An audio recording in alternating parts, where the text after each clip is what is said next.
5 মাস পর আবারও সীমান্তে মুখোমুখি অবস্থানে ভারত ও পাকিস্তানের সেনারা।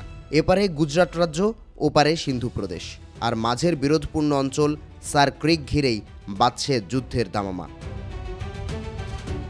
ইতোমধ্যে 30 অক্টোবর থেকে গুজরাট, রাজস্থান ও আরব সাগরে সামরিক মহড়া চালানোর ঘোষণা দিয়েছে ভারত, যেখানে সেনাবাহিনীর পাশাপাশি অংশ নিবে দেশটির নৌ ও বিমান বাহিনীও। টাইমস নাও নিউজের প্রতিবেদন বলছে, বিশেষ এই মহড়ার নাম রাখা হয়েছে অপারেশন ত্রিশূল।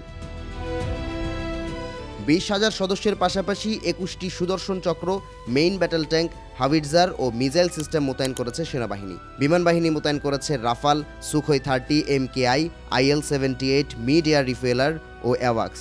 আর আরব সাগরে তাণ্ডব চালাতে আসছে নৌবাহিনীর ফ্রিগেট ও ডেস্ট্রয়ার। বিপরীতে বসে নেই পাকিস্তানও।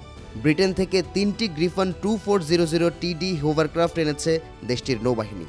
মোতায়েন করা হয়েছে বিপুল সংখ্যক সেনা। সিন্ধু ও পাঞ্জাবের দক্ষিণাঞ্চলীয় কমান্ডকে রাখা হয়েছে হাই অ্যালার্টের আওতায়।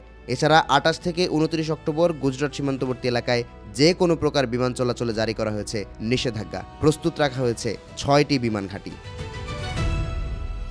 যুদ্ধের দামামার পেছনে রয়েছে বিরোধপূর্ণ সার ক্রিক অঞ্চল ও ভারতের প্রতিরক্ষামন্ত্রীর উস্কানি। চলতি মাসের শুরুতে সেনাদের উদ্দেশ্যে রাজনাথ সিং জানান, সার ক্রিক সংলগ্ন অঞ্চলে সামরিক অবকাঠামো তৈরির চেষ্টা করছে পাকিস্তান, যা কখনো মেনে নেওয়া হবে না। প্রতিবেশীর ইতিহাস ও ভূগোল পর্যন্ত বদলে দেওয়ার হুঁশিয়ারি দেন রাজনাথ সিং।